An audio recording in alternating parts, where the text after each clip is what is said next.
ਸਤਿ ਸ਼੍ਰੀ ਅਕਾਲ। ਤੁਸੀਂ ਦੇਖ ਰਹੇ ਹੋ TV Punjab programme sport star ਲੈ ਕੇ ਮੈਂ ਹਾਜ਼ਰ ਹਾਂ। ਔਰ ਸਪੋਰਟ ਸਟਾਰ ਦੀ ਅੱਜ ਦੀ ਕੜੀ ਦੇ ਵਿੱਚ ਮੈਂ ਪਹੁੰਚਿਆ ਹਾਂ ਸ਼ਹਿਰ ਕਪੂਰਥਲਾ। ਸ਼ਹਿਰ ਕਪੂਰਥਲਾ ਦਾ ਇਹ ਨੌਜਵਾਨ ਛੋਟੇ ਸ਼ਹਿਰ ਤੋਂ ਨਿਕਲ ਕੇ ਦੁਨੀਆ ਦੇ ਉੱਪਰ ਆਪਣੀ ਜਿਹੜੀ ਇੱਕ ਪਕੜ ਹੈ ਉਹਨੂੰ ਵਿਖਾ ਰਿਹਾ ਹੈ।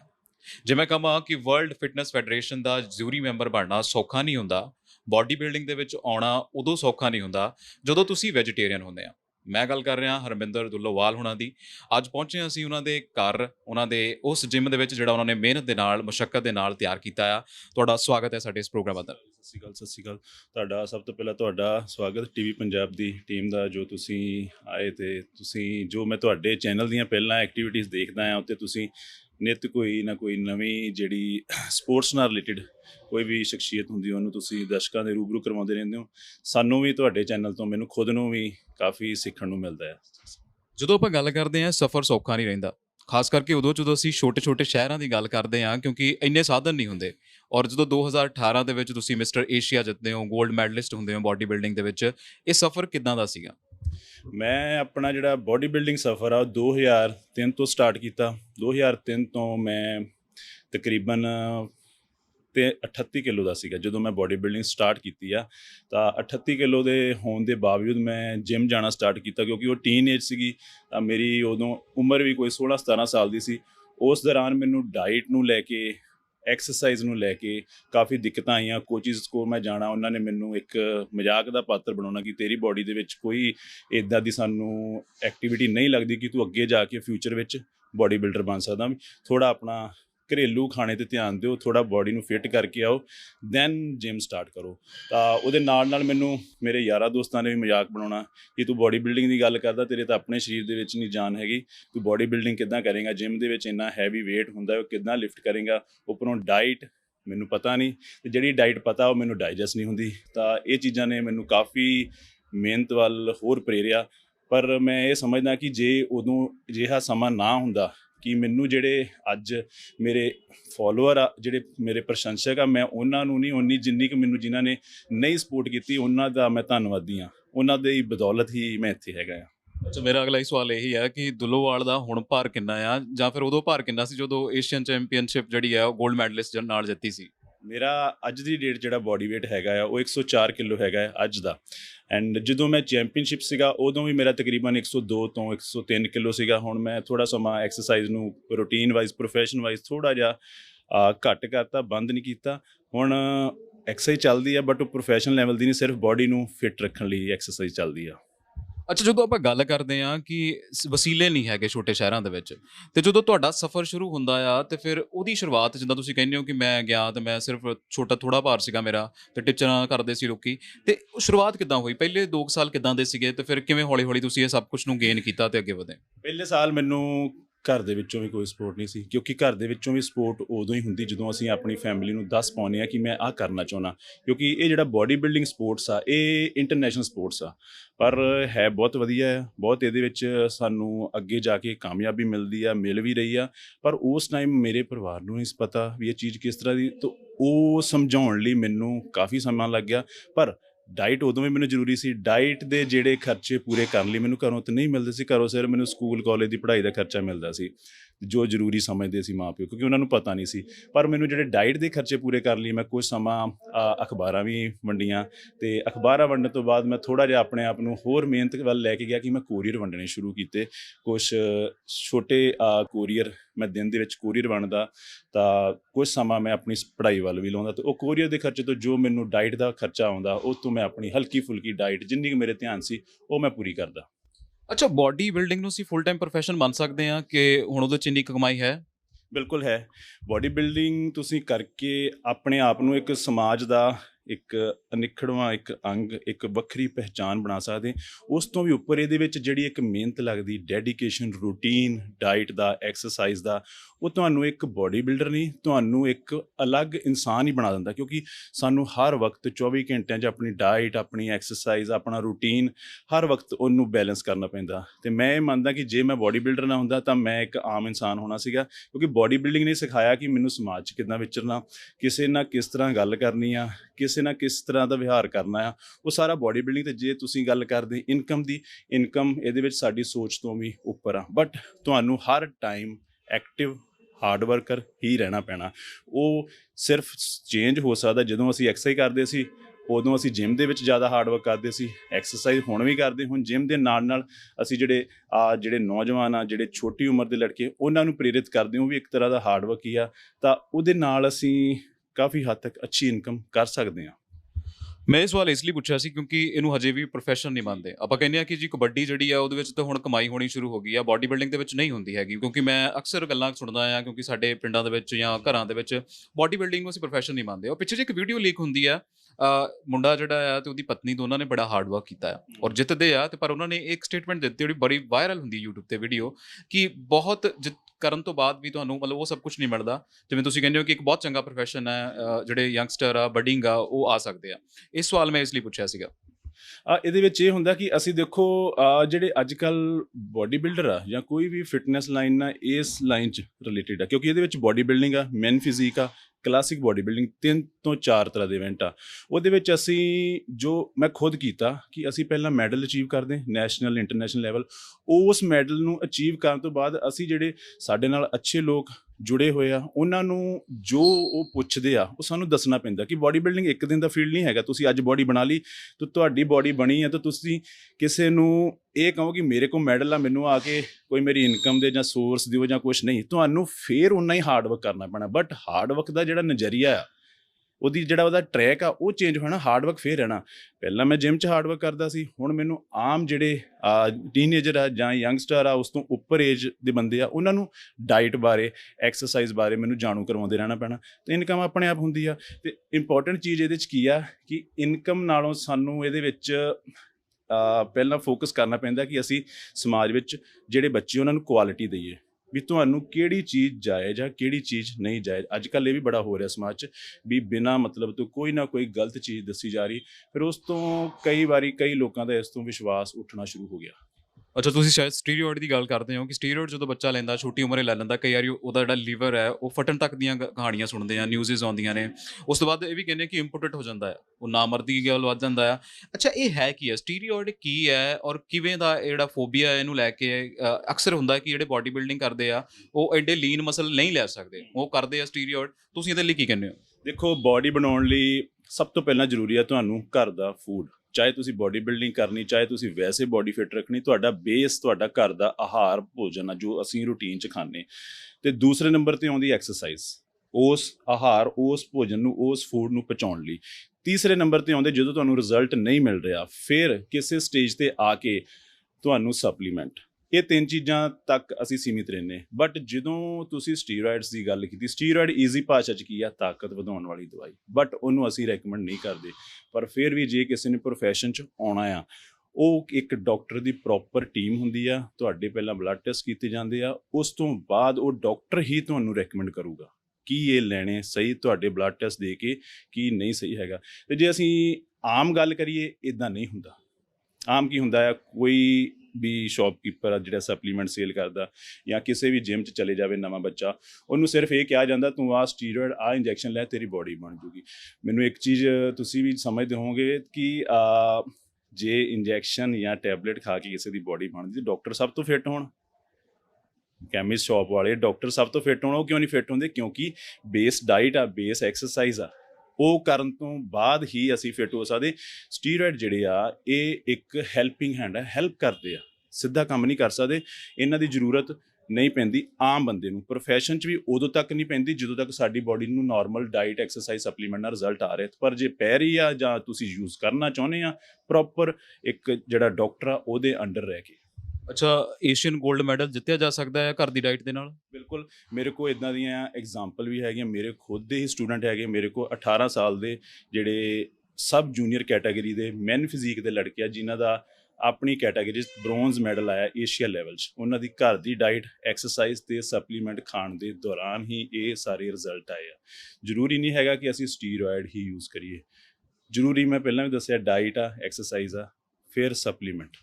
ਅੱਛਾ, ਡਾਇਨਾਬੋਲ ਦਾ ਅੱਜ ਕੱਲ੍ਹ ਬੜਾ ਜ਼ਿਕਰ ਹੁੰਦਾ, ਡਾਇਨਾਬੋਲ, ਡੈਕਾ ਲਾ ਲਿਆ, ਇਹ ਜਿਹਨੂੰ ਅਸੀਂ ਇਹਨੂੰ ਸਪਲੀਮੈਂਟ ਗਿਣਦੇ ਆ ਬਚਵਾਕ, ਉਹ ਸਟੀਰੀਓਇਡ ਨਹੀਂ ਗਿਣਦੇ। ਇਹਨੂੰ ਕੀ ਕਹਿੰਦੇ ਤੁਸੀਂ? ਇਹ ਸਪਲੀਮੈਂਟ ਹੈ ਕਿ ਸਟੀਰੀਓਇਡ? ਨਹੀਂ, ਦੇਖੋ, ਤੁਸੀਂ ਜਿਹੜੀ ਟੈਬਲੇਟ ਦਾ ਨਾਮ ਲਿਆ, ਉਹ ਟੈਬਲੇਟ ਆ, ਅਤੇ ਉਹ ਟੈਬਲੇਟ ਕੋਈ ਵੀ ਜਾਂ ਕੋਈ ਵੀ ਇੰਜੈਕਸ਼ਨ ਨੈਚੁਰਲ ਕਿੱਦਾਂ ਹੋ ਸਕਦਾ? ਸਟੀਰੋਇਡ ਕਿਉਂ ਨਹੀਂ ਹੋਊਗਾ? ਆਰਟੀਫਿਸ਼ਲ ਆ ਉਹ ਸਟੀਰੋਇਡ। ਕੋਈ ਵੀ ਇੱਕ ਟੈਬਲੇਟ ਆ ਜਾਂ ਇੰਜੈਕਸ਼ਨ, ਉਹਨੂੰ ਸਟੀਰੋਇਡ ਹੀ ਅਸੀਂ ਮੰਨਾਂਗੇ। ਇਹਨੂੰ ਜਿਹੜੇ ਸਮਾਜ 'ਚ ਵੇਚਣ ਵਾਲੇ ਕੁਛ ਪਰਸਨ ਆ ਨਾ, ਉਹ ਇਹਨੂੰ ਕਲੀਅਰ ਨਹੀਂ ਕਰ ਪਾਉਂਦੇ। ਕਿਉਂ ਨਹੀਂ ਕਲੀਅਰ ਕਰਦੇ? ਆਪਣੇ ਇੱਕ ਫਾਇਦੇ ਲਈ।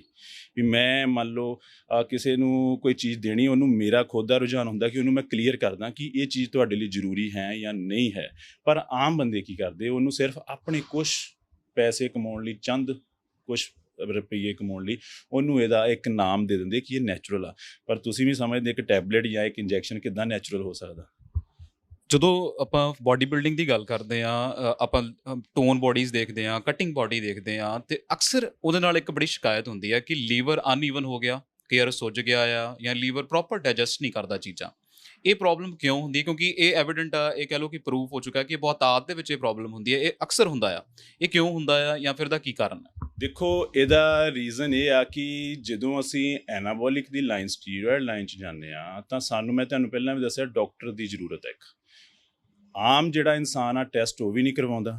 ਅਸੀਂ ਜੇ ਆਮ ਇਨਸਾਨ ਦੀ ਗੱਲ ਕਰੀਏ, ਜਿਹੜਾ ਜਿਮ ਨਹੀਂ ਜਾਂਦਾ, ਜਿਹੜਾ ਡਾਈਟ ਨਹੀਂ ਖਾਂਦਾ, ਨਾਰਮਲ ਫੂਡ ਹੀ ਖਾਂਦਾ, ਸਾਇੰਸ ਉਹਨੂੰ ਕਹਿੰਦੀ ਕਿ ਤੁਸੀਂ ਸਾਲ ਵਿੱਚ 2 ਵਾਰੀ ਆਪਣੇ ਬਲੱਡ ਟੈਸਟ ਕਰਵਾਓ, ਆਪਣੀ ਕਿਡਨੀ ਦਾ, ਆਪਣੇ ਲੀਵਰ ਦਾ, ਆਪਣੇ ਹਾਰਟ ਦਾ। ਅਤੇ ਜਿਹੜਾ ਬੰਦਾ extra ordinary diet, extra ordinary supplement, even steroid ਲੈ ਰਿਹਾ, ਉਹ ਸਾਲ ਦੇ ਵਿੱਚ 4 ਵਾਰੀ ਆਪਣੇ ਬਲੱਡ ਟੈਸਟ ਕਰਵਾਵੇ। ਕਿਉਂਕਿ ਤੁਹਾਨੂੰ ਬਲੱਡ ਟੈਸਟ ਦੇ ਰਾਹੀਂ ਪਤਾ ਲੱਗ ਜੂਗਾ ਕਿ ਮੇਰੀ ਬੋਡੀ 'ਚ ਆਹ ਪ੍ਰੋਬਲਮ ਆਉਣੀ ਸਟਾਰਟ ਹੋ ਗਈ। ਪਰ ਅਸੀਂ ਉਦੋਂ ਡਾਕਟਰ ਕੋਲ ਜਾਂਦੇ ਜਦੋਂ ਸਾਨੂੰ ਪ੍ਰੋਬਲਮ ਜਾਂ ਬਿਮਾਰੀ ਲੱਗ ਚੁੱਕੀ ਹੁੰਦੀ। ਉਦੋਂ ਹੱਲ ਨਹੀਂ ਹੁੰਦਾ। ਕਿ ਈਜ਼ੀ ਭਾਸ਼ਾ 'ਚ ਕਹਾਂ, ਵੇਲਾ ਲੰਘ ਚੁੱਕਿਆ ਹੁੰਦਾ।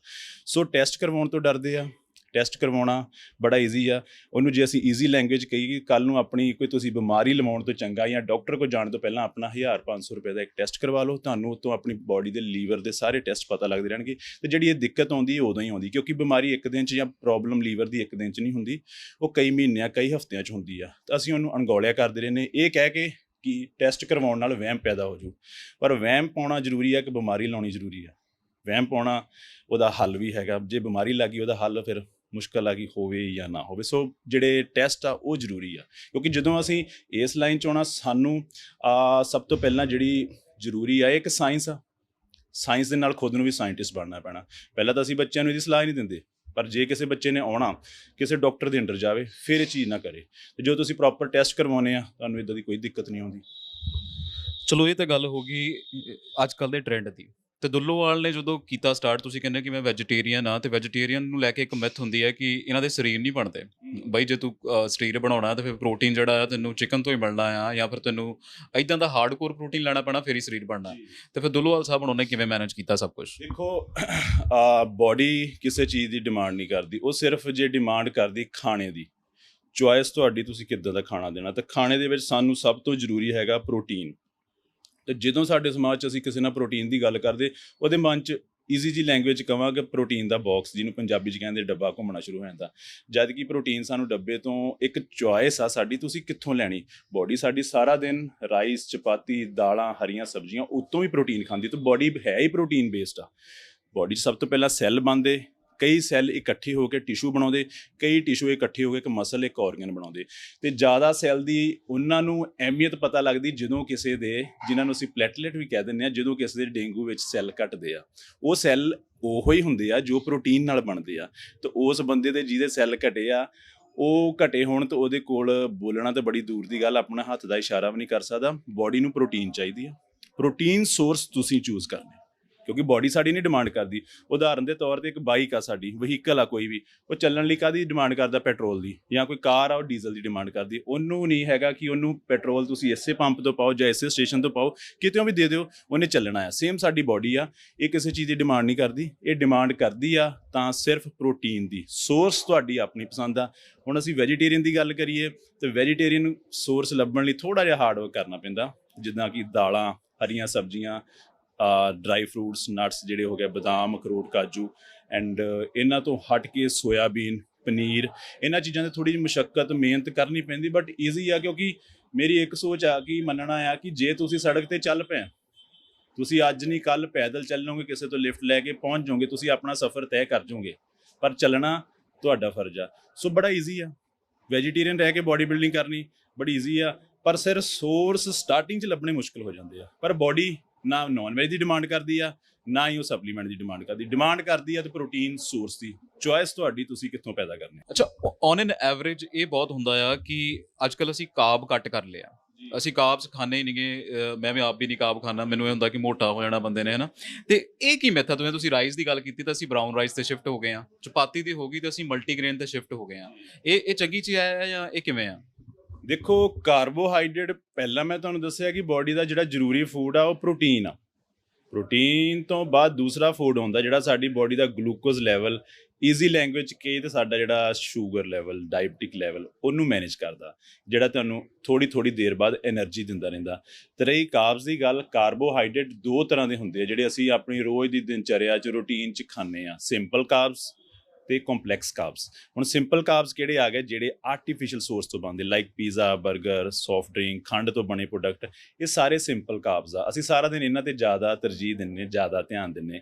ਤੇ ਅਸੀਂ ਦੂਸਰੇ ਜੇ ਮਤਲਬ ਪਾਸੇ ਗੱਲ ਕਰੀਏ ਤਾਂ ਕਾਰਬੋਹਾਈਡਰੇਟ ਜਿਹੜੇ ਹੈਗੇ ਆ ਕੰਪਲੈਕਸ, ਉਹ ਕੁਦਰਤੀ ਆ, ਜਿਹਦੇ ਵਿੱਚ ਆਲੂ ਆ ਜਾਂਦੇ, ਤੁਹਾਡੇ ਸ਼ਕਰਕੰਦ ਆ ਜਾਂਦੀ ਆ, ਚਪਾਤੀ ਆ ਜਾਂਦੀ ਆ, ਰਾਈਸ ਆ ਜਾਂਦੇ, ਇਹ ਚੀਜ਼ਾਂ ਕੁਦਰਤੀ ਆ। ਹੁਣ ਤੁਸੀਂ ਵੀ ਸਮਝਦਾਰ ਆ ਕਿ ਜੇ ਅਸੀਂ ਕੁਦਰਤੀ ਸੋਰਸ ਆ ਉਹ ਖਾਈਏ ਤਾਂ ਫਾਇਦਾ ਹੋਊਗਾ, ਕਿ ਜੇ ਅਸੀਂ ਇਨਸਾਨ ਦੇ ਬਣਾਏ 버ਗਰ, ਪੀਜ਼ੇ ਖਾਈਏ ਉਹ ਨੁਕਸਾਨਦਾਇਕ ਆ ਜਾਂ ਉਹਨਾਂ ਦਾ ਫਾਇਦਾ ਹੋਊਗਾ। ਕਿਉਂਕਿ ਕੁਦਰਤ ਨੇ ਸਾਡੇ ਖਾਣ ਲਈ ਮਿੱਠੇ ਦੇ ਪ੍ਰੋਡਕਟ ਵੀ ਬਣਾਏ ਸੀ ਤੇ ਹਰੀਆਂ ਸਬਜ਼ੀਆਂ ਵੀ ਬਣਾਈਆਂ ਸੀ, ਕਾਰਬੋਹਾਈਡਰੇਟ ਵੀ ਬਣਾਏ ਸੀ, ਬਟ ਇਨਸਾਨ ਨੇ ਆਪਣੇ ਕੁਝ ਫਾਇਦਿਆਂ ਲਈ ਸਿੰਪਲ ਕਾਰਬਸ ਬਣਾ ਲਏ ਤੇ ਸਿੰਪਲ ਕਾਰਬਸ ਸਾਨੂੰ ਨੁਕਸਾਨ ਕਰਦੇ ਆ। ਤੇ ਜਿਹੜੇ ਕੰਪਲੈਕਸ ਕਾਰਬਸ ਆ ਉਹਨਾਂ ਨੂੰ ਅਸੀਂ ਬੈਲੈਂਸ ਕਰਕੇ ਖਾਈਏ। ਤੇ ਜੇ ਅਸੀਂ ਜ਼ਿਆਦਾ ਵੀ ਖਾ ਲੈਂਦੇ ਤਾਂ ਆਪਣਾ ਰੂਟੀਨ ਦਾ ਕੋਈ ਨਾ ਕੋਈ ਫਿਜ਼ੀਕਲ ਐਕਟੀਵਿਟੀ ਜਿਮ ਦੀ ਜਾਂ ਗਰਾਊਂਡ ਦੀ ਕਰੀ ਜਾਈਏ ਤਾਂ ਸਾਨੂੰ ਕੋਈ ਇੱਦਾਂ ਦੀ ਪ੍ਰੋਬਲਮ ਨਹੀਂ ਆਉਂਦੀ। ਪ੍ਰੋਬਲਮ ਉਦੋਂ ਹੀ ਆਉਂਦੀ ਜਦੋਂ ਅਸੀਂ ਆਪਣੇ ਹਿਸਾਬ ਨਾਲ ਆਪਣਾ ਡਾਈਟ ਪਲਾਨ ਕਿਸੇ ਵੱਲ ਦੇਖ ਕੇ ਐਡਜਸਟ ਕਰ ਲੈਂਦੇ, ਕਿਉਂਕਿ ਹਰ ਇਨਸਾਨ ਦੀ ਆਪਣੀ ਡਾਈਟ ਆ, ਆਪਣੀ ਐਕਸਰਸਾਈਜ਼ ਆ। ਤੇ ਜੇ ਤੁਹਾਨੂੰ ਇੱਕ ਛੋਟੀ ਜਿਹੀ ਉਦਾਹਰਨ ਦੇਵਾਂ, ਹਰ ਇਨਸਾਨ ਦਾ ਆਪਣਾ ਹੀ ਥੰਮ ਆ, ਆਪਣੀਆਂ ਅੱਖਾਂ ਦੀ ਸਕੈਨਿੰਗ ਆ, ਸਾਡੀ ਉਹ ਕਿਸੇ ਨਾਲ ਨਹੀਂ ਮਿਲਦੀ। ਤੇ ਸਾਡੀ ਡਾਈਟ, ਐਕਸਰਸਾਈਜ਼, ਈਵਨ ਪਾਣੀ ਪੀਣ ਦਾ ਤਰੀਕਾ ਵੀ ਕਿਸੇ ਨਾਲ ਕਿੱਦਾਂ ਮੈਚ ਕਰ ਸਕਦਾ। ਸੋ ਸਾਨੂੰ ਇਹਦੇ ਵਿੱਚ ਕਿਸੇ ਵੱਲ ਦੇਖ ਕੇ ਆਪਣੀ ਡਾਈਟ ਨੂੰ ਜਿਹੜਾ ਆ ਅਨਬੈਲੈਂਸ ਨਹੀਂ ਕਰਨਾ ਚਾਹੀਦਾ, ਤੇ ਧਿਆਨ ਦੇਣਾ ਚਾਹੀਦਾ। ਜਿਹੜੀ ਤੁਸੀਂ ਗੱਲ ਕੀਤੀ ਕਾਰਬੋਹਾਈਡਰੇਟ ਜਿਹੜੇ ਕੰਪਲੈਕਸ ਆ, ਕੁਦਰਤ ਦੇ ਬਣਾਏ ਜਿੰਨੇ ਸੋਰਸ ਆ ਉਹਨਾਂ ਤੇ, ਨਾ ਕਿ ਸਿੰਪਲ। ਤੇ ਸਿੰਪਲ ਜਿਹੜੇ ਆ ਉਹ ਸਿਰਫ ਮੂੰਹ ਦੇ ਇੱਕ ਟੇਸਟ ਲਈ ਆ, ਕਿਤੇ ਮਹੀਨੇ 15 ਦਿਨਾਂ ਬਾਅਦ ਖਾ ਲੈ। ਚਲੋ ਇਹ ਗੱਲ ਤੇ ਹੁਣ ਕਲੀਅਰ ਹੋ ਗਈ ਹੈ ਕਿ ਤੁਸੀਂ ਕਾਰਬਸ ਖਾ ਸਕਦੇ ਹੋ। ਅੱਛਾ, ਵਾਈਟ ਚੌਲ ਜਿਹੜੇ ਆ ਉਹ ਵੀ ਕਾਰਬਸ ਚਾਹੁੰਦੇ ਨੇ, ਉਹ ਐਕਚੁਅਲ ਉਹਨਾਂ ਨੂੰ ਵੀ ਅਸੀਂ ਅਵੋਇਡ ਕਰਨਾ ਸ਼ੁਰੂ ਕਰ ਦਿੱਤਾ ਕਿਉਂਕਿ ਅਸੀਂ ਬਰਾਊਨ ਤੇ ਸ਼ਿਫਟ ਹੋ ਗਏ ਹਾਂ। ਤੇ ਫਿਰ ਇਹ ਵੀ ਕੁਦਰਤੀ, ਇਹ ਵੀ ਲੈ ਸਕਦਾ ਬੰਦਾ। ਦੇਖੋ, ਰਾਈਸ ਬਣਦੇ ਕਿੱਥੇ ਆ? ਪੈਦਾ ਕੁਦਰਤ ਦੇ ਕਿਸੇ ਸੋਰਸ 'ਚ ਹੀ ਹੁੰਦੇ ਆ ਨਾ, ਫੈਕਟਰੀ 'ਚ ਤਾਂ ਬਣਦੇ ਨਹੀਂ। ਤੇ ਜਿਹੜੀ ਵੀ ਕੁਦਰਤ ਨੇ ਚੀਜ਼ ਸਾਡੇ ਲਈ ਬਣਾਈ, ਉਹ ਕੋਈ ਸੋਚ ਸਮਝ ਕੇ ਬਣਾਈ, ਕਿਉਂਕਿ ਇਨਸਾਨ ਦੇ ਆਉਣ ਤੋਂ ਪਹਿਲਾਂ ਫੂਡ ਆ ਗਿਆ। ਬੱਚਾ ਪੈਦਾ ਹੁੰਦਾ ਨਾਲ ਹੀ ਉਹਦੇ ਮਾਂ ਦੇ ਦੁੱਧ ਆ ਜਾਂਦਾ। ਕੀ ਬੱਚੇ ਲਈ ਕੁਦਰਤ ਨੇ ਸਾਰੀਆਂ ਚੀਜ਼ਾਂ ਪੈਦਾ ਕੀਤੀਆਂ। ਅਸੀਂ ਵੀ ਇੱਦਾਂ ਹੀ ਆ। ਜਿੰਨੇ ਵੀ ਕੁਦਰਤੀ ਸੋਰਸ ਆ ਸਾਰੇ ਬੈਸਟ ਆ, ਕਿਉਂਕਿ ਅਸੀਂ ਇਨਸਾਨ ਗਲਤ ਹੋ ਸਕਦੇ, ਕੁਦਰਤ ਨਹੀਂ ਗਲਤ ਹੋ ਸਕਦੀ। ਸੋ ਜਿਹੜੇ ਕੁਦਰਤੀ ਸੋਰਸ ਆ ਉਹ ਤੁਸੀਂ ਸਾਰੇ ਖਾ ਸਕਦੇ, ਬਟ ਦਿੱਕਤ ਇੱਕੋ ਹੀ ਜਗ੍ਹਾ ਆਉਂਦੀ ਆ, ਜਦੋਂ ਅਸੀਂ ਉਹਨੂੰ ਅਨਬੈਲੈਂਸ ਜਾਂ ਲੋੜ ਤੋਂ ਜ਼ਿਆਦਾ ਆਪਣੇ ਤਰੀਕੇ ਖਾ ਲੈਂਦੇ ਆ, ਉਦੋਂ ਦਿੱਕਤ ਆਉਂਦੀ ਆ। ਤੇ ਜੇ ਦੂਸਰੀ ਚੀਜ਼ ਤੁਸੀਂ ਜ਼ਿਆਦਾ ਖਾ ਵੀ ਲਿਆ, ਤੁਹਾਨੂੰ ਬਰਨ ਕਰ ਲਓ, ਈਜ਼ੀ ਆ। ਕਿਉਂਕਿ ਅਸੀਂ ਵੀ ਕੁਦਰਤ ਦੇ ਬਣਾਏ ਆ ਤੇ ਸਾਡੇ ਲਈ ਸੋਰਸ ਵੀ ਕੁਦਰਤ ਦੇ। ਸਾਨੂੰ ਬਿਮਾਰੀ ਜਾਂ ਜਿਹੜੀਆਂ ਚੀਜ਼ਾਂ ਉਦੋਂ ਹੀ ਪ੍ਰੋਬਲਮ ਕਰਦੀਆਂ ਜਦੋਂ ਅਸੀਂ ਲੋੜ ਤੋਂ ਜ਼ਿਆਦਾ ਆਪਣੀ ਮਰਜ਼ੀ ਦਾ ਫੂਡ ਖਾਂਦੇ ਆ। ਅੱਛਾ, ਅੱਜ ਕੱਲ੍ਹ ਫਾਸਟਿੰਗ ਦਾ ਬਹੁਤ ਜ਼ਮਾਨਾ ਹੈ, ਇੰਟਰਮੀਡੀਏਟਿੰਗ ਫਾਸਟਿੰਗ ਹੁੰਦੀ ਆ, ਜਾਂ ਉੱਦਾਂ ਬੰਦਾ ਕਹਿੰਦਾ ਕਿ ਅਸੀਂ ਇੱਕ ਮੀਲ ਹੀ ਲੈਂਦੇ ਹਾਂ ਜੀ ਦਿਨ ਦਾ, ਤੇ ਬਾਕੀ ਅਸੀਂ ਜਿਹੜਾ ਕਦੀ ਕੋਈ ਮੀਲ ਨਹੀਂ ਲੈਂਦੇ। ਅਸੀਂ ਨੈਨੋ ਡਾਈਟ ਤੇ ਕੀਟੋ ਡਾਈਟ ਤੇ ਆ ਗਏ ਹਾਂ।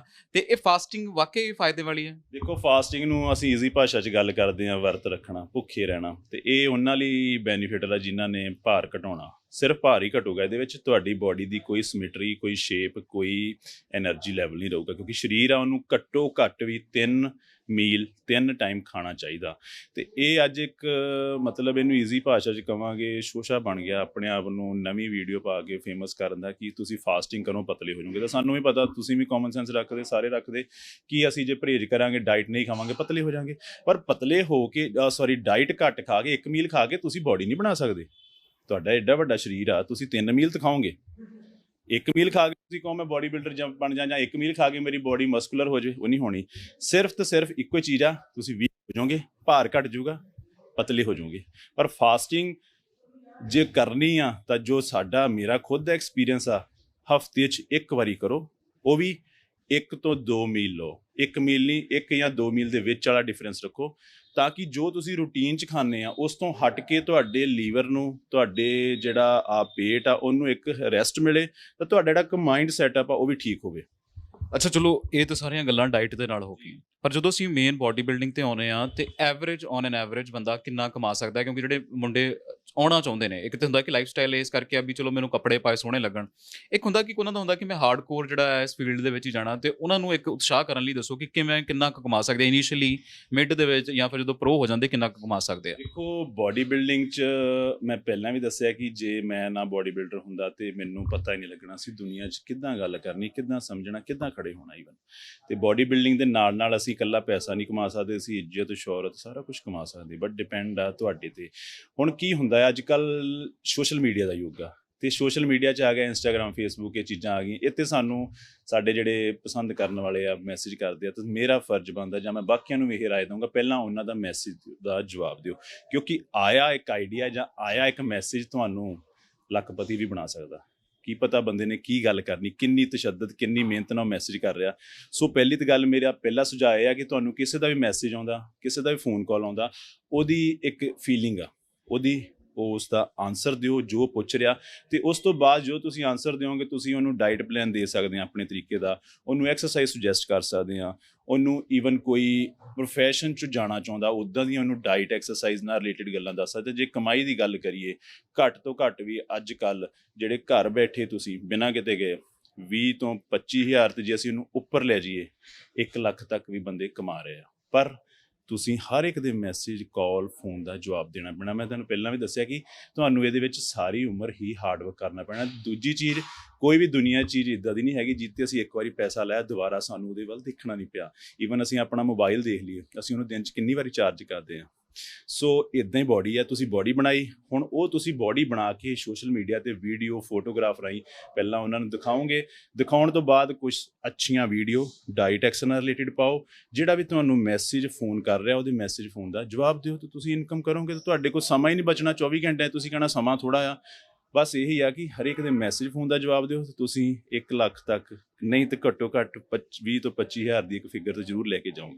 ਅਤੇ ਜੇ ਨਹੀਂ ਤੁਸੀਂ ਇੱਦਾਂ ਦਾ ਹਾਰਡ ਵਰਕ ਕਰਦੇ, ਫਿਰ ਸਾਨੂੰ ਕਿਸੇ ਨੇ ਆ ਕੇ ਪੈਸੇ ਨਹੀਂ ਦੇਣੇ, ਕਿਉਂਕਿ ਜੇ ਸਾਡੀ ਬਾਡੀ ਬਣੀ ਆ, ਕਿਸੇ ਨੂੰ ਉਹਦਾ ਕੋਈ ਫਰਕ ਨਹੀਂ, ਸਿਰਫ ਫੋਟੋ ਦੇਖ ਕੇ ਕਮੈਂਟ ਕਰਕੇ ਛੱਡ ਦੂਗਾ। ਪਰ ਜੇ ਬਣੀ ਬਾਡੀ, ਤੁਸੀਂ ਉਹਨੂੰ ਕਿਸੇ ਨੂੰ ਨੌਲੇਜ ਦਿਓਗੇ, ਕਿਉਂਕਿ ਗਿਆਨ ਆ ਵੰਡਣ ਨਾਲ ਵੱਧਦਾ, ਅਤੇ ਉਹ ਤਾਂ ਹੀ ਵਧੂਗਾ ਜੇ ਤੁਸੀਂ ਉਹਨੂੰ ਵੰਡੋਗੇ। ਉਹ 'ਚੋਂ ਅਸੀਂ ਵੀ ਗੱਲਾਂ ਸਿੱਖਦੇ ਹਾਂ। ਅਤੇ ਬਾਕੀ ਨਾਲ ਦੀ ਨਾਲ ਇਹਦੇ ਅਸੀਂ ਕੁਛ ਸਰਟੀਫਿਕੇਸ਼ਨ ਕੋਰਸਿਸ ਆ, ਉਹ ਕਰਵਾ ਦਿੰਦੇ ਹਾਂ। ਅਤੇ ਦੂਸਰਾ ਇਹ ਆ ਜਾਂਦਾ ਕਿ ਤੁਸੀਂ ਜਿਹੜਾ ਕੋਈ ਵੀ ਹੈਲਪਿੰਗ ਹੈਂਡ ਆ, ਕਿ ਤੁਸੀਂ ਜਿੱਦਾਂ ਅਸੀਂ ਸਪਲੀਮੈਂਟ ਦੀ ਗੱਲ ਕੀਤੀ, ਉਹ ਕਿਸੇ ਸਟੇਜ 'ਤੇ ਆ ਕੇ ਤੁਸੀਂ ਬੱਚਿਆਂ ਨੂੰ ਸੁਜੈਸਟ ਕਰ ਸਕਦੇ, ਬਟ ਸਟਾਰਟਿੰਗ 'ਚ ਨਹੀਂ। ਸਟਾਰਟਿੰਗ 'ਚ ਡਾਈਟ, ਐਕਸਰਸਾਈਜ਼ ਦੇ ਨਾਲ ਹੀ ਤੁਸੀਂ ਉਹਨਾਂ ਨੂੰ ਸੁਜੈਸਟ ਕਰਕੇ ਜਿਮ ਦੇ ਵਿੱਚ ਐਜ਼ ਏ ਟ੍ਰੇਨਰ ਜਾ ਕੇ ਔਨਲਾਈਨ ਟ੍ਰੇਨਿੰਗ ਦੇ ਕੇ ਅੱਛਾ ਪੈਸਾ ਕਮਾ ਸਕਦੇ ਹੋ। ਪਰ ਕੰਸਿਸਟੈਂਸੀ, ਲਗਾਤਾਰਤਾ ਜਿਹਨੂੰ ਅਸੀਂ ਕਹਿੰਦੇ ਹਾਂ, ਉਹ ਬਹੁਤ ਜ਼ਰੂਰੀ ਹੈ। ਉਸ ਤੋਂ ਬਿਨਾਂ ਸ਼ਾਇਦ ਗੱਲ ਨਹੀਂ ਬਣਦੀ ਹੈਗੀ। ਅੱਛਾ, ਜਦੋਂ ਆਪਾਂ ਗੱਲ ਕਰਦੇ ਹਾਂ, ਫਿਰ ਇੱਕ ਤਰੀਕੇ ਨਾਲ ਬਾਡੀ ਜਿਹੜੀ ਹੈ ਉਹ ਤੁਹਾਡੀ ਦੁਕਾਨਦਾਰੀ ਹੈ। ਤੁਸੀਂ ਪਹਿਲਾਂ ਆਪਣੀ ਬਾਡੀ, ਆਪਣੀ ਦੁਕਾਨਦਾਰੀ, ਜਿਹੜੇ ਅੱਜ ਕੱਲ੍ਹ ਪ੍ਰਚਲਨ ਚੱਲ ਗਿਆ ਕਿ ਸ਼ੋਰੂਮ ਨੂੰ ਪਹਿਲਾਂ ਸੋਹਣਾ ਬਣਾ ਲਓ, ਫਿਰ ਉਹ ਸ਼ੋਰੂਮ ਨੂੰ ਦੇਖ ਕੇ ਤੁਹਾਡੇ ਕੋਲੇ ਗਾਹਕ ਆ ਜਾਣਗੇ ਤੇ ਫਿਰ ਉਹ ਆਉਣਗੇ। ਅੱਛਾ, ਜਿਹੜੇ ਹੁਣ ਸਾਨੂੰ ਦੇਖ ਰਹੇ ਨੇ, ਇਹਨਾਂ ਨੂੰ ਦੱਸੋ ਕਿ ਦੁੱਲੋਵਾਲ ਨੂੰ ਇੱਥੇ ਤੱਕ, ਇੰਟਰਨੈਸ਼ਨਲ ਲੈਵਲ ਤੱਕ ਪਹੁੰਚਣ ਨੂੰ ਕਿੰਨਾ ਸਮਾਂ ਲੱਗਿਆ ਤੇ ਕਿੱਡਾ ਵੱਡਾ ਹਾਰਡ ਵਰਕ ਸੀਗਾ? ਦੇਖੋ, ਇਹਦੇ ਵਿੱਚ ਸਭ ਤੋਂ ਪਹਿਲਾਂ ਤਾਂ ਜੋ ਇਹ ਦੇਣ ਆ ਪਰਮਾਤਮਾ ਦੀ ਆ, ਕਿਉਂਕਿ ਮੈਂ ਵੀ ਬਾਕੀ ਇਨਸਾਨਾਂ ਵਰਗਾ ਇਨਸਾਨ ਪੈਦਾ ਹੋਇਆ, ਮੈਨੂੰ ਵੀ ਉਨਾ ਹੀ ਸਮਾਂ ਮਿਲਦਾ, 24 ਘੰਟੇ ਹੀ ਮਿਲਦੇ ਆ, ਅਤੇ ਇਹ ਪਰਮਾਤਮਾ ਦੀ ਦੇਣ ਆ। ਅਤੇ ਜਿਹੜੀ ਤੁਸੀਂ ਸਮੇਂ ਦੀ ਗੱਲ ਕਰ ਰਹੇ, ਮੈਂ ਸਮਾਂ 2003 ਤੋਂ ਅੱਜ ਤੱਕ ਕੰਟੀਨਿਊ ਆ। ਅੱਜ 2021 ਹੋ ਗਿਆ, ਤਾਂ ਇਹ ਸਾਰਾ ਸਮਾਂ ਮੈਂ ਬਾਡੀ ਬਿਲਡਿੰਗ 'ਚ, ਆਪਣੇ ਪਹਿਲਾਂ ਕੰਪੀਟੀਸ਼ਨ 'ਚ, ਫਿਰ ਉਸ ਤੋਂ ਬਾਅਦ 2015 'ਚ ਮੈਂ ਪਹਿਲਾ ਕੰਪੀਟੀਸ਼ਨ ਜਿਹੜਾ ਖੇਡਿਆ ਸੀਗਾ, ਇੰਟਰਨੈਸ਼ਨਲ ਲੈਵਲ ਦੀ ਗੱਲ ਕਰੂੰਗਾ, ਉਹ ਮੈਂ 2015, 16, 17, 18 'ਚ ਮੇਰਾ ਗੋਲਡ ਮੈਡਲ ਆਇਆ। ਉਸ ਤੋਂ ਬਾਅਦ ਫਿਰ ਮੈਂ ਆਪਣੇ ਜਿਮ ਮੈਂ 2014 ਸਟਾਰਟ ਕਰ ਲਿਆ ਸੀ। ਜਿਮ ਸਟਾਰਟ ਕਰਨ ਦੇ ਨਾਲ ਨਾਲ ਮੈਂ ਨਾਲ ਸਰਟੀਫਿਕੇਸ਼ਨ ਕੋਰਸਿਸ ਕਰਵਾ ਰਿਹਾ ਹੁਣ। ਐਂਡ ਐਥਲੀਟ ਨੂੰ ਜੋ ਮੈਂ ਦੇਖਿਆ ਸੀ ਕਿ ਐਥਲੀਟ ਨੂੰ ਜਦੋਂ ਉਹਨਾਂ ਨੇ, ਹਰ ਇੱਕ ਦਾ ਸੁਪਨਾ ਹੁੰਦਾ ਕਿ ਮੈਂ ਆਪਣੇ ਮੋਢਿਆਂ 'ਤੇ ਆਪਣੇ ਦੇਸ਼ ਦਾ ਝੰਡਾ ਲੈ ਕੇ ਜਾਵਾਂ, ਤਾਂ ਉਹਨਾਂ ਨੂੰ ਵੀ ਮੈਂ ਪਾਰਟੀਸਪੇਸ਼ਨ ਕਰਵਾ ਦਿੰਦਾ ਹਾਂ। ਤਾਂ ਜਿਹੜਾ ਸਮਾਂ, ਤਾਂ ਉਹਦੇ ਵਿੱਚ ਜਿਹੜਾ ਮਿਹਨਤ, ਮੁਸ਼ੱਕਤ ਕਰਨੀ ਪਈ, ਈਜ਼ੀ ਲੱਗਦੀ ਹੁਣ, ਬਟ ਉਸ ਟਾਈਮ ਕਾਫੀ ਗੱਲਾਂ ਸੀਗੀਆਂ ਕਿ ਜਿਹੜੀਆਂ ਗੱਲਾਂ ਮੈਂ ਬਿਆਨ ਕਰਦਾ ਤਾਂ ਮੈਂ ਉਹਨਾਂ ਨੂੰ ਬਿਆਨ ਕਰਨ ਤੋਂ ਬਾਹਰ ਹੋ ਜਾਂਦਾ, ਕਿ ਮੈਨੂੰ ਇਮੋਸ਼ਨ ਆ ਜਾਂਦੇ ਆ ਕਿ ਮੈਂ ਉਹਨਾਂ ਨੂੰ ਕਿੱਦਾਂ ਬਿਆਨ ਕਰਾਂ। ਕਿ ਡਾਈਟ ਨੂੰ ਲੈ ਕੇ ਸਟਾਰਟਿੰਗ 'ਚ ਮੈਂ ਤੁਹਾਨੂੰ ਇੱਕ ਛੋਟੀ ਜਿਹੀ ਗੱਲ ਦੱਸਦਾ ਕਿ ਜਦੋਂ 2005 ਦੀ ਗੱਲ ਆ, ਇੱਕ ਡਾਈਟ ਲਈ ਪੈਸੇ ਇਕੱਠੇ ਕਰਨੇ ਹੁੰਦੇ ਸੀ। ਮੇਰੀ ਉਦੋਂ 1000 ਤੋਂ 1500 ਦੀ ਡਾਈਟ ਸੀ, ਅਤੇ ਮੈਂ ਆਪਣੇ ਦੋਸਤਾਂ ਕੋਲ ਪੈਸੇ ਇਕੱਠੇ ਕਰਦਾ ਸੀ। ਦੋਸਤਾਂ ਕੋਲ ਪੈਸੇ ਇਕੱਠੇ ਕਰਨੇ ਤੇ ਫਿਰ ਹੌਲੀ ਹੌਲੀ ਉਹਨਾਂ ਨੂੰ ਸਾਰੇ ਮਹੀਨੇ 'ਚ ਜੋ ਮੈਨੂੰ ਘਰੋਂ ਪੈਸੇ ਮਿਲਣੇ, ਕਿਰਾਇਆ ਖਰਚ ਕੇ ਸਕੂਲ ਕਾਲਜ ਜਾਣ ਲਈ, ਮੈਂ ਬੱਸ ਦੇ ਪਿੱਛੇ ਰਹਿ ਕੇ ਜਾਣਾ ਜਾਂ ਚੋਰੀ ਛਿਪੇ ਬੱਸ 'ਚ ਅੱਗੇ ਪਿੱਛੇ ਹੋ ਕੇ ਜਾਣਾ, ਤਾਂ ਉਹ ਪੈਸੇ ਉਹਨਾਂ ਨੂੰ ਮੈਂ ਡਾਈਟ ਦੇ ਵਾਪਸ ਕਰਦੇ ਰਹਿਣੇ। ਮਤਲਬ ਇੱਦਾਂ ਦੀਆਂ ਮਿਹਨਤਾਂ ਕਰਨੀਆਂ ਪਈਆਂ। ਤਾਂ ਫਿਰ ਜਿੱਦਾਂ ਕੰਪੀਟੀਸ਼ਨ 'ਤੇ ਜਾਣਾ, ਕਿਸੇ ਦੇ ਨਾਲ ਲਿਫਟ ਲੈ ਕੇ ਜਾਣਾ, ਤਾਂ ਫਿਰ ਉਸ ਤੋਂ ਬਾਅਦ ਮੈਂ ਤੁਹਾਨੂੰ ਕੋਰੀਅਰ ਦੀ ਗੱਲ ਦੱਸੀ ਕਿ ਨਾਲ ਦੀ ਨਾਲ ਜਿਹੜੀ ਉਹ ਵੀ ਕਰਨਾ ਪਿਆ। ਬਟ ਉਹ ਚੀਜ਼ਾਂ ਇੱਕ ਗਰਾਊਂਡ ਲੈਵਲ ਸੀਗਾ, ਉਹ ਕਰਨ ਦੇ ਨਾਲ ਹੀ ਅੱਜ ਤੱਕ ਬਾਕੀ ਪਰਮਾਤਮਾ ਦਾ ਸਭ ਤੋਂ ਉੱਪਰਲਾ ਹੱਥ ਆ, ਅਤੇ ਜਿਹੜੇ ਮੈਨੂੰ ਇੰਨਾ ਪਿਆਰ ਕਰਦੇ ਆ ਉਹਨਾਂ ਦਾ ਬੜਾ ਸਹਿਯੋਗ ਆ ਕਿ ਜਦੋਂ ਕੋਈ ਸਿਰਫ ਇੰਨੀ ਗੱਲ ਕਹਿੰਦਾ, ਤੁਸੀਂ ਭਾਜੀ ਜੋ ਸਾਨੂੰ ਦੱਸ ਰਹੇ ਬੜਾ ਅੱਛਾ, ਕਿਉਂਕਿ ਇਹ ਅਸੀਂ ਪਰਮਾਤਮਾ ਨੂੰ ਨਹੀਂ ਦੇਖਿਆ, ਇਹ ਇਨਸਾਨ ਹੀ ਜੋ ਹੈਗੇ ਆ ਸਾਰੇ ਹੀ ਪਰਮਾਤਮਾ ਦਾ ਰੂਪ ਆ। ਸੋ ਇਹਨਾਂ ਦੀ ਬਦੌਲਤ ਹੀ ਸਾਰਾ ਮੈਂ ਇੱਥੋਂ ਤੱਕ ਹੈਗਾ। ਅੱਛਾ, ਜੇ ਮੈਂ ਸਵਾਲ ਪੁੱਛਾਂ ਕਿ ਦੁੱਲੋਵਾਲ ਦਾ ਪਰਮਾਤਮਾ ਦੇ ਉੱਤੇ ਵਾਹਵਾ ਯਕੀਨ ਲੱਗਦਾ ਆ, ਤੇ ਕਿੱਡਾ ਵੱਡਾ ਯਕੀਨ ਆ? ਦੇਖੋ, ਪਰਮਾਤਮਾ ਦੇ ਨਾਲ ਹੀ ਸਾਡਾ ਸਾਰਾ ਕੁਝ ਚੱਲ ਰਿਹਾ। ਕੁਦਰਤ ਆ, ਕੁਦਰਤ ਦੇ ਨਾਲ ਹੀ ਮੈਨੂੰ ਨਹੀਂ ਪਤਾ ਮੇਰਾ ਅਗਲੇ ਸੈਕਿੰਡ ਕੀ ਸਮਾਂ ਆ, ਮੇਰੀ ਕਿੰਨੀ ਉਮਰ ਆ। ਜੇ ਅਸੀਂ ਸਾਹ ਲੈ ਰਹੇ ਹਾਂ ਤਾਂ ਅਸੀਂ ਸਾਹ ਆਪਣੀ ਮਰਜ਼ੀ ਨਾਲ ਨਹੀਂ ਲੈ ਰਹੇ, ਜਾਂ ਅਸੀਂ ਰੋਕਾਂਗੇ ਆਪਣੀ ਮਰਜ਼ੀ ਨਾਲ ਨਹੀਂ ਰੋਕਾਂਗੇ। ਅਤੇ ਜਿਹੜਾ ਯਕੀਨ ਆ ਜੋ ਹੈਗਾ ਅੱਜ ਤੱਕ, ਉਹ ਸਿਰਫ ਨੇਚਰ ਆ, ਕਿਉਂਕਿ ਮੈਂ ਇਕੱਲਾ ਹੀ ਆਇਆ, ਇਕੱਲੇ ਨੇ ਜਾਣਾ, ਸਾਰਾ ਕੁਝ ਇਕੱਲੇ ਨੇ ਕਰਨਾ। ਅਤੇ ਪਰਮਾਤਮਾ ਨੇ ਮੈਨੂੰ ਸਿਰਫ ਜਿਹੜੀ ਇੱਕ ਜੋ ਅੱਜ ਕੱਲ੍ਹ ਸਮਾਜ 'ਚ ਚੱਲਦਾ, ਕੋਈ ਨਸ਼ਾ ਕਰ ਰਿਹਾ, ਕੋਈ ਗਲਤ ਕੰਮਾਂ 'ਚ ਪਿਆ ਹੋਇਆ, ਉਹ ਨਹੀਂ ਦਿੱਤਾ। ਇੱਕ ਲੱਕ ਦੀ ਗੱਲ ਕਰਦੇ ਵੀ ਬੰਦਾ ਕਹਿੰਦਾ ਲੱਕ ਕੀ ਆ, ਜਾਂ ਪਰਮਾਤਮਾ ਦਾ ਕੀ ਆ ਤੁਹਾਡੇ 'ਤੇ, ਹੈ ਨਾ, ਕਿੱਡਾ ਖਾਤਾ ਦਿਮਾਗ ਸਹੀ ਆ, ਸੋਚ ਸਹੀ ਆ, ਅੰਗ ਪੈਰ ਸਹੀ ਆ, ਇਸ ਤੋਂ ਉੱਪਰ ਲੱਕ ਕੋਈ ਨਹੀਂ, ਇਸ ਤੋਂ ਉੱਪਰ ਪਰਮਾਤਮਾ ਕੀ ਹੋ ਸਕਦਾ। ਕਰਨਾ ਤੁਸੀਂ ਆ, ਹਾਰਡ ਵਰਕ ਤੁਸੀਂ ਕਰਨਾ। ਜੇ ਇਹ ਕਹੀਏ ਕਿ ਪਰਮਾਤਮਾ ਆ ਕੇ ਮੈਨੂੰ ਕਹੇ ਹੁਣ ਤੂੰ ਰੋਟੀ ਵੀ ਤੂੰ ਆਪ ਖਾ ਲੈ, ਜਾਂ ਸਾਰਾ ਕੁਛ ਆਪ ਕਰ ਲੈ, ਨਹੀਂ। ਮੈਨੂੰ ਸਿਰਫ ਇਹੀ ਆ, ਮੈਂ ਪਰਮਾਤਮਾ ਦਾ ਇੰਨਾ ਕੁ ਸ਼ੁਕਰਗੁਜ਼ਾਰ ਆ ਕਿ ਮੈਨੂੰ ਦਿਮਾਗ ਸਹੀ, ਸੋਚ ਸਹੀ। ਅਤੇ ਇੱਕ ਸਭ ਤੋਂ ਵੱਡੀ ਗੱਲ ਹੁੰਦੀ ਕਿ ਸਾਹਮਣੇ ਵਾਲੇ ਜਿਹੜੇ ਇਨਸਾਨ ਸਾਨੂੰ ਫੋਨ ਮੈਸੇਜ ਕਰਦੇ, ਉਹਨਾਂ ਦੀ ਫੀਲਿੰਗ ਦੀ ਸਾਨੂੰ ਇੱਕ ਕਦਰ ਕਰਨੀ ਦੀ ਸੋਚ ਦਿੱਤੀ। ਕਿਉਂਕਿ ਅਸੀਂ ਕਿਸੇ ਨੂੰ ਮੈਸੇਜ ਕਰਦੇ, ਮੈਂ ਖੁਦ ਕਿਸੇ ਨੂੰ ਮੈਸੇਜ ਕਰਾਂ, ਮੈਂ ਬੜੀ ਸੋਚ ਸਮਝ ਕੇ ਮੈਸੇਜ ਕਰਦਾ ਕਿ ਮੈਂ ਇਹਨਾਂ ਤੋਂ ਕੁਝ ਸਿੱਖਣਾ। ਅਤੇ ਜਿਹੜੇ ਸਾਨੂੰ ਮੈਸੇਜ ਕਰ ਰਹੇ, ਸਾਨੂੰ ਉਹ 'ਚ ਈਗੋ ਦੀ ਭਾਵਨਾ ਨਹੀਂ ਰੱਖਣੀ, ਕਿਉਂਕਿ ਉਹਨਾਂ ਨੂੰ ਤੁਹਾਡੇ 'ਚ ਕੁਝ ਦਿਖ ਰਿਹਾ ਅਤੇ ਤਾਂ ਹੀ ਮੈਸੇਜ ਕਰ ਰਹੇ। ਅਦਰਵਾਈਜ਼ ਕੋਈ ਕਿਸੇ ਨੂੰ ਮੈਸੇਜ ਨਹੀਂ ਕਰਦਾ ਜਾਂ ਫੋਨ ਕਾਲ ਨਹੀਂ ਕਰਦਾ। ਅਤੇ ਉਹ ਸਾਰਾ ਜਿਹੜਾ ਸੋਚਣ ਦਾ ਨਜ਼ਰੀਆ ਜੋ ਇਹ ਕੁਦਰਤ ਨੇ ਦਿੱਤਾ ਮੇਰੇ ਕੋਲੋਂ, ਮੈਂ ਲੈ ਕੇ ਕੁਛ ਨਹੀਂ ਪੈਦਾ ਹੋਇਆ। ਇਹ ਸਿਰਫ ਸਮਾਜ 'ਚ ਰਹਿ ਕੇ ਕੁਦਰਤ ਦੀ ਜੋ ਦੇਣ ਆ, ਇਹ ਕੁਦਰਤ ਆ। ਅਤੇ ਮੈਂ ਇਸ ਤੋਂ ਉੱਪਰ ਕੁਛ ਨਹੀਂ ਮੰਨਦਾ ਕਿ ਉਹਨੇ ਅੰਗ ਪੈਰ ਸਹੀ ਦਿੱਤੇ, ਦਿਮਾਗ ਸਹੀ ਦਿੱਤਾ, ਅਤੇ ਹਰ ਇੱਕ ਇਨਸਾਨ ਨੂੰ ਇਨਸਾਨ ਸਮਝਣ ਦੀ ਤਾਕਤ ਦਿੱਤੀ। ਅੱਛਾ, ਜਦੋਂ ਆਪਾਂ ਸ਼ੂਟਿੰਗ ਦੀ ਗੱਲ ਕਰਦੇ ਹਾਂ, ਜਾਂ ਆਪਾਂ ਕਹਿੰਦੇ ਹਾਂ ਕਿ ਸ਼ੂਟਿੰਗ ਬਹੁਤ ਮਹਿੰਗੀ ਆ, ਗੋਲਫ ਦੀ ਗੱਲ ਕਰ ਲੈਂਦੇ ਹਾਂ, ਉਹਨੂੰ ਕਹਿੰਦੇ ਅਸੀਂ ਉਹ ਤਾਂ ਬਾਹਲੀ ਉਹ ਮਹਿੰਗੀ ਆ ਨਾ। ਅਤੇ ਜਿਹੜੀ ਬਾਡੀ ਬਿਲਡਿੰਗ ਹੈ, ਇਹ ਮਹਿੰਗੀ ਖੇਡ ਹੈ ਕਿ ਸਸਤੀ ਖੇਡ ਹੈ? ਕਿਉਂਕਿ ਤੁਸੀਂ ਕਹਿੰਦੇ ਹੋ ਕਿ ਡਾਈਟ ਜਿਹੜੀ ਆ ਮੇਰੀ ਇੰਨੇ ਦੀ ਆਉਂਦੀ ਸੀ, ਕਿਉਂਕਿ ਆਮ ਬੱਚਾ ਜਿਹੜਾ ਮਿਨੀਮਲ ਪਰਿਵਾਰ 'ਚ ਆਉਂਦਾ, ਛੋਟੇ ਪਰਿਵਾਰਾਂ 'ਚ ਆਉਂਦਾ ਆ, ਮੈਨੂੰ ਲੱਗਦਾ ਨਹੀਂ ਉਹ ਇੰਨਾ ਅਫੋਰਡ ਕਰ ਸਕਦਾ। ਤੁਹਾਨੂੰ ਲੱਗਦਾ ਕਿ ਮਹਿੰਗੀ ਗੇਮ ਆ? ਦੇਖੋ, ਮਹਿੰਗੀ ਗੇਮ ਕੋਈ ਵੀ ਗੇਮ ਆ, ਸਪੋਰਟਸਮੈਨ ਵੈਸੇ ਉਹਨੂੰ ਜੇ ਅਸੀਂ ਸਹੀ ਮਾਇਨੇ 'ਚ ਦੇਖੀਏ, ਉਹ ਇਸ ਲਈ ਕਰਦਾ ਆ ਕਿ ਮੈਂ ਇੱਕ ਰਿਸਪੈਕਟ ਕਮਾਉਣੀ। ਜੇ ਤੁਸੀਂ ਪੈਸੇ ਦੀ ਭਾਵਨਾ ਨਾਲ ਕਿਸੇ ਵੀ ਸਪੋਰਟਸ 'ਚ ਜਾਓਗੇ, ਪੈਸਾ ਤਾਂ ਹੈ ਇੱਕ ਸਾਡੀ ਲਾਈਫ ਦਾ ਇੱਕ ਪਾਰਟ ਆ, ਉਸ ਤੋਂ ਬਿਨਾਂ ਅਸੀਂ ਸਕਸੈਸ ਨਹੀਂ ਹੋ ਸਕਦੇ। ਬਟ ਜੇ ਅਸੀਂ ਸਟਾਰਟਿੰਗ 'ਚ ਇਹ ਰੱਖਾਂਗੇ ਕਿ ਮੈਂ ਪੈਸੇ ਕਮਾਉਣੇ, ਫਿਰ ਮੇਰਾ ਲਾਲਚ ਆ ਜਾਣਾ, ਲਾਲਚ ਆ ਗਿਆ, ਫਿਰ ਮੈਂ ਉਹ 'ਚ ਕਾਮਯਾਬੀ ਨਹੀਂ ਹਾਸਿਲ ਕਰੂੰ, ਮੈਂ ਫਿਰ ਪੈਸੇ ਹੀ ਕਮਾਊਂਗਾ। ਅਤੇ ਇਹ ਲਾਈਨ ਦੇ ਵਿੱਚ ਥੋੜ੍ਹਾ ਜਿਹਾ ਇਹਨਾਂ ਗੱਲਾਂ ਕਰਕੇ ਦਿੱਕਤ ਆਉਂਦੀ ਕਿ ਜਦੋਂ ਮੇਰਾ ਲਾਲਚ ਆ ਗਿਆ, ਮੈਂ ਗਲਤ ਸਪਲੀਮੈਂਟ ਸੁਜੈਸਟ ਕਰੂੰਗਾ, ਅਤੇ ਫਿਰ ਇਸ ਲਾਈਨ ਦੇ ਵਿੱਚ ਸਾਡੀ ਜਿਹੜੀ ਰਿਸਪੈਕਟ ਆ ਉਹ ਘਟਦੀ ਜਾਂਦੀ। ਸਭ ਤੋਂ ਪਹਿਲਾਂ ਜੋ ਮੇਰੀ ਸੋਚ ਆ, ਜਾਂ ਮੈਂ ਬਾਕੀਆਂ ਨੂੰ ਇਹ ਸਲਾਹ ਦਊਂਗਾ ਕਿ ਕੋਈ ਵੀ ਸਪੋਰਟਸ ਕਰਨਾ ਆ, ਉਹਨੂੰ ਤੁਸੀਂ ਐਜ਼ ਏ ਰਿਸਪੈਕਟ ਲਿਆਓ ਵੀ ਮੈਂ ਇਹਦੇ ਵਿੱਚ ਆਪਣਾ ਇੱਜ਼ਤ ਅਤੇ ਰਿਸਪੈਕਟ ਕੋਈ ਕਮਾਉਣੀ। ਜਦੋਂ ਤੁਹਾਡੀ ਇੱਕ ਸਮਾਜ 'ਚ ਇੱਜ਼ਤ ਹੋਣ ਲੱਗ ਪਈ, ਪੈਸਾ ਤਾਂ ਬੜੀ ਦੂਰ ਦੀਆਂ ਗੱਲਾਂ, ਈਜ਼ੀ ਆ ਜਾਂਦਾ। ਅਤੇ ਖਰਚਾ ਜ਼ਰੂਰ ਹੈਗਾ, ਬਟ ਤੁਸੀਂ ਜਦੋਂ ਵਿਚਰਦੇ ਆ, ਹਰ ਇੱਕ ਨੂੰ ਪ੍ਰੋਪਰ ਗਾਈਡੈਂਸ ਦਿੰਦੇ ਆ, ਤਾਂ ਤੁਹਾਡੀ ਜਿਹੜੀ ਰਿਸਪੈਕਟ ਆ ਉਹ ਵਧਣੀ ਸ਼ੁਰੂ ਹੋ ਜਾਂਦੀ। ਤੁਹਾਨੂੰ ਸਮਾਜ ਵਿੱਚ ਕੁਆਂਟਿਟੀ ਨਹੀਂ ਦੇਣੀ ਹੁੰਦੀ, ਕੁਆਲਿਟੀ ਦਿਓ, ਕਿਉਂਕਿ ਕੁਆਲਿਟੀ ਜ਼ਿਆਦਾ ਜ਼ਰੂਰੀ। ਜਿੰਨੀ ਕੁਆਲਿਟੀ ਦਿਓਗੇ, ਓਨਾ ਹੀ ਤੁਹਾਡੀ ਰਿਸਪੈਕਟ ਆਊਗੀ, ਪੈਸਾ ਆਪਣੇ ਆਪ ਆਊਗਾ। ਤੁਹਾਡੇ ਕੋਲ ਸਮਾਂ ਹੀ ਨਹੀਂ ਇੰਨਾ ਹੋਣਾ ਕਿ ਤੁਸੀਂ ਕਿਸੇ ਨੂੰ ਪ੍ਰੋਪਰ ਮਤਲਬ ਹਰ 24 ਘੰਟਿਆਂ 'ਚ ਹਰ ਇੱਕ ਨਾਲ ਹਰ ਗੱਲ ਕਰ ਪਾਓ, ਕਿਉਂਕਿ ਅਸੀਂ 24 ਘੰਟੇ ਵੀ, ਕਈ ਵਾਰੀ ਮੈਂ ਸੋਚਦਾ ਕਿ 24 ਘੰਟੇ ਵੀ ਘੱਟ ਗਏ, ਮੇਰੇ ਕੋਲ ਦਿਨ ਹੀ ਨਹੀਂ ਰਿਹਾ, ਮੈਂ ਕੰਮ ਨਹੀਂ ਕੀਤਾ। 24 ਘੰਟਿਆਂ 'ਚੋਂ 18 ਘੰਟੇ ਹਰ ਇੱਕ ਨਾਲ ਗੱਲ ਕਰਕੇ, ਕੰਮ ਕਰਕੇ ਵੀ ਸਮਾਂ ਸੋਚੀਦਾ। ਬਟ ਉਹਦੇ ਵਿੱਚ ਇਹੀ ਆ, ਥੋੜ੍ਹਾ ਸਮਾਂ ਲੱਗਦਾ ਉਸ ਚੀਜ਼ ਨੂੰ। ਲਾਲਚ ਦੀ ਭਾਵਨਾ ਨਾ ਪੈਦਾ ਕਰੋ ਕਿਸੇ ਵੀ ਫੀਲਡ 'ਚ, ਜਾਂ ਇਸ ਫੀਲਡ 'ਚ ਕੁਆਲਿਟੀ ਦਿਓ, ਪੈਸਾ ਆਪਣੇ ਆਪ ਆਊਗਾ। ਅਤੇ ਜੇ ਤੁਸੀਂ ਜੇ ਮੈਂ ਕੁਦਰਤ 'ਤੇ ਯਕੀਨ ਕਰਦਾ ਅਤੇ ਤੁਸੀਂ ਭਾਵਨਾ ਰੱਖਦੇ ਆ ਅੱਗੇ ਵਧਣ ਦੀ, ਤੁਹਾਨੂੰ ਆਪਣੇ ਆਪ ਰਸਤੇ ਮਿਲਦੇ। ਕਿਉਂਕਿ ਪਹਿਲਾਂ ਅਸੀਂ ਗੱਲ ਕੀਤੀ ਕਿ ਜੇ ਮੈਂ ਸੜਕ 'ਤੇ ਖੜ੍ਹਾ ਹੋ ਗਿਆ, ਮੈਂ ਚੱਲਣਾ ਸ਼ੁਰੂ ਕਰਤਾ, ਮੈਂ ਇੱਕ ਨਾ ਇੱਕ ਦਿਨ ਮੰਜ਼ਿਲ 'ਤੇ ਪਹੁੰਚੂਗਾ। ਅੱਜ ਨਹੀਂ ਕੱਲ੍ਹ ਪਹੁੰਚ ਜੂੰਗਾ, ਲਿਫਟ ਲੈ ਕੇ ਪਹੁੰਚ ਜੂੰਗਾ, ਪੈਦਲ ਪਹੁੰਚ ਜੂੰ, ਕਿਸੇ ਤਰੀਕੇ ਪਹੁੰਚੂਗਾ। ਪਰ ਜੇ ਅਸੀਂ ਇਹ ਸੋਚਾਂਗੇ ਕਿ ਮੈਂ ਪਹਿਲੇ ਦਿਨ ਤੋਂ ਹੀ ਪੈਸੇ ਕਮਾਵਾਂ, ਫਿਰ ਤੁਹਾਡੀ ਸੋਚ ਪੈਸੇ 'ਤੇ ਅੜ ਜਾਣੀ, ਮੈਂ ਪੈਸਾ ਕਮਾਵਾਂ। ਬਾਡੀ ਬਣਾਉਣ ਲਈ ਜੇ ਤੁਸੀਂ ਸਰੀਰ ਆਪਣਾ ਬਣਾਉਣਾ ਚਾਹੁੰਦੇ ਆ ਉਹਦੇ ਲਈ ਸਭ ਤੋਂ ਪਹਿਲਾਂ ਫੋਕਸ ਕਰੋ ਆਪਣੀ ਡਾਈਟ ਤੇ। ਜਿਮ ਜਾਣਾ, ਕਿਉਂਕਿ ਸਾਡੀ ਬਾਡੀ ਕਿਸੇ ਦੂਸਰੇ ਬੰਦੇ ਨਾਲ ਮੈਚ ਨਹੀਂ ਕਰਦੀ। ਮੇਰੀ ਖੁਦ ਦੀ ਬਾਡੀ ਮੇਰੇ ਕਿਸੇ ਫੈਮਿਲੀ ਮੈਂਬਰ ਨਾਲ ਮੈਚ ਨਹੀਂ ਕਰਦੀ, ਇੱਦਾਂ ਹੀ ਸਾਰਿਆਂ ਦੀ ਆ। ਕਿਸੇ ਵੱਲ ਦੇਖ ਕੇ ਆਪਣੀ ਗਲਤ ਡਾਈਟ ਨਾ ਖਾਓ, ਗਲਤ ਐਕਸਰਸਾਈਜ਼ ਨਾ ਲਾਓ, ਗਲਤ ਸਪਲੀਮੈਂਟ ਨਾ ਯੂਜ਼ ਕਰੋ। ਅਤੇ ਦੂਸਰੀ ਗੱਲ ਕਿ ਸਪਲੀਮੈਂਟ ਸਾਡੀ ਜ਼ਰੂਰਤ ਨਹੀਂ ਹੈਗੀ, ਉਹ ਕਿਸੇ ਸਮੇਂ 'ਤੇ ਆ ਕੇ ਤੁਸੀਂ ਕਰ ਸਕਦੇ, ਬੇਸ ਨਹੀਂ ਹੈਗਾ। ਬਾਡੀ ਜਦੋਂ ਰਿਜ਼ਲਟ ਨਹੀਂ ਦਿੰਦੀ ਡਾਈਟ ਖਾ ਕੇ, ਫਿਰ ਤੁਸੀਂ ਸਪਲੀਮੈਂਟ 'ਤੇ ਆਓ। ਵੀ ਤੁਹਾਡੇ ਜਦੋਂ ਡਾਈਟ ਖਾਣ ਤੋਂ ਬਾਅਦ ਵੀ ਮਸਲ, ਬਾਡੀ, ਐਨਰਜੀ ਲੈਵਲ ਨਹੀਂ ਡਿਵੈਲਪ ਹੋ ਰਿਹਾ ਤਾਂ ਤੁਸੀਂ ਸਪਲੀਮੈਂਟ 'ਤੇ ਆਓ। ਅਦਰਵਾਈਜ਼ ਤੁਹਾਡੀ ਜੇ ਡਾਈਟ ਪੂਰੀ ਹੋ ਰਹੀ ਆ ਅਤੇ ਉਹ ਤੋਂ ਤੁਹਾਨੂੰ ਰਿਜ਼ਲਟ ਮਿਲ ਰਿਹਾ, ਫਿਰ ਸਪਲੀਮੈਂਟ 'ਤੇ ਨਹੀਂ ਆਉਣਾ ਚਾਹੀਦਾ। ਅਤੇ ਜਿਹੜੀ ਸਟੀਰੋਇਡ ਦੀ ਗੱਲ ਆ, ਉਹ ਸਿਰਫ ਅਤੇ ਸਿਰਫ ਤੁਸੀਂ ਕਿਸੇ ਐਕਸਪਰਟ ਜਿਹੜੇ ਡਾਕਟਰ ਹੈਗੇ, ਵੈਲ ਐਜੂਕੇਟਿਡ, ਉਹਨਾਂ ਦੇ ਅੰਡਰ ਰਹਿ ਕੇ ਕਰੋ। ਆਮ ਕਿਸੇ ਬੰਦੇ ਦੇ ਅੰਡਰ ਰਹਿ ਕੇ ਨਾ ਕਰੋ। ਅਤੇ ਜੇ ਨਹੀਂ ਵੀ ਕਰੋਗੇ, ਉਦੋਂ ਪਹੁੰਚਣ ਤੱਕ ਵੀ ਤੁਹਾਨੂੰ ਜਿਹੜਾ ਉਹਨੂੰ ਨਾ ਯੂਜ਼ ਕਰਨ ਲਈ ਵੀ ਤੁਸੀਂ ਨਹੀਂ ਵੀ ਯੂਜ਼ ਕਰਦੇ ਤਾਂ ਤੁਹਾਨੂੰ ਜਿਹੜਾ ਇੰਟਰਨੈਸ਼ਨਲ ਲੈਵਲ ਤੱਕ ਦੀਆਂ ਅਚੀਵਮੈਂਟ ਹੋ ਸਕਦੀਆਂ। ਅਤੇ ਮੈਂ ਖੁਦ ਬੱਚਿਆਂ ਨੂੰ ਵੀ ਕਰਵਾਈਆਂ। ਅਤੇ ਹਰ ਇੱਕ ਦੀ ਸਪੋਰਟ ਕਰੋ, ਸਪੋਰਟ ਕਰੋਗੇ ਸਪੋਰਟ ਮਿਲੂਗੀ। ਅਤੇ ਜੇ ਤੁਸੀਂ ਕਿਸੇ ਨੂੰ ਖਿੱਚਣ ਦੀ ਕੋਸ਼ਿਸ਼ ਕਰੋਗੇ, ਤੁਹਾਨੂੰ ਵੀ ਉਹੀ ਚੀਜ਼ ਵਾਪਸ ਮਿਲੂਗੀ। ਸੋ ਇੰਨੀਆਂ ਚੀਜ਼ਾਂ ਨਾਲ ਮੈਂ ਤੁਹਾਡਾ ਧੰਨਵਾਦ ਹਾਂ। ਤੁਸੀਂ ਬੜਾ ਅੱਛਾ ਕੰਮ ਕਰ ਰਹੇ ਆ ਯੂਥ ਨੂੰ ਲੈ ਕੇ, ਤੁਹਾਡਾ ਮੋਸਟ ਵੈਲਕਮ। ਵਾਕਈ ਜਦੋਂ ਤੁਸੀਂ ਚੱਲ ਪੈਂਦੇ ਹੋ ਤਾਂ ਫਿਰ ਕੋਈ ਨਾ ਕੋਈ ਹਸੀਲਾ ਵਸੀਲਾ ਹੋ ਜਾਂਦਾ ਹੈ। ਕੋਈ ਸ਼ਾਇਰ ਕਹਿੰਦਾ ਕਿ ਜਿੱਥੇ ਤੱਕ ਦਿਖ ਰਿਹਾ ਆ ਉੱਥੇ ਤੱਕ ਤੇ ਚੱਲੀਏ, ਅੱਗੇ ਜਾ ਕੇ ਰਸਤਾ ਹੋਰ ਲੱਭ ਜਾਊਗਾ। ਇੱਦਾਂ ਹੀ ਚੱਲਦੇ ਰਹੋ ਔਰ ਦੇਖਦੇ ਰਹੋ ਟੀਵੀ ਪੰਜਾਬ। ਕੈਮਰਾਮੈਨ ਅਵੀ ਦੇ ਨਾਲ ਮੈਂ ਜਤਿੰਦਰ ਸਿੰਘ ਖਹਿਰਾ, ਟੀਵੀ ਪੰਜਾਬ ਦੇ ਲਈ।